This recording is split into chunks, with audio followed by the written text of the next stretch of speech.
Bro நான் எப்படி செய்யறது நிறைய பேர் கேட்டிருந்தீங்க.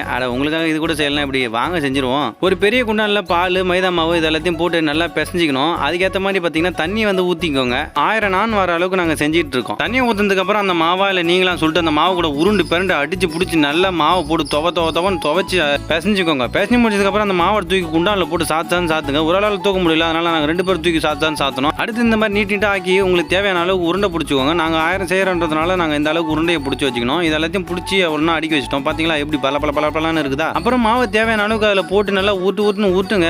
ஊட்டினதுக்கு அப்புறம் கையில் தூக்கி போட்டு ரெண்டா விசிறிங்கன்னா சும்மா வேற லெவலில் ஒரு நான் வருங்க. அப்படியே விசிறிட்டே பொறுமையாக அடுப்பு கிட்ட நடந்து போங்க. அடுப்புல கல் காஞ்சிட்டே இருக்கும். அப்படியே அந்த விசிறின நானும் தூக்கி அடுப்புல போட்டு சும்மா மேலே அப்புறம் கீழே அப்புறம் திருப்பி விட்டீங்கன்னா நானும் வெந்துருங்க. வெந்த கையோட எல்லாத்தையும் வந்து அப்படியே ஒரு தட்டில் அடிக்கிடுங்க. அடுக்கிறதுக்கு அப்புறம் வெண்ணெய் இருக்கும் பார்த்தீங்களா, அதை எடுத்து வந்து மேலே அப்புறம் அப்படியே தேய்ச்சி விடுங்க. தேய்ச்சி விட்டதுக்கு அப்புறம் இது அந்த ஒரு ஷேப்ல கட் பண்ணி எடுத்துக்கோங்க. பன்னீர் பட்டர் மசாலா வச்சு சாப்பிட்டா சும்மா வேற லெவலில் இருக்குங்க.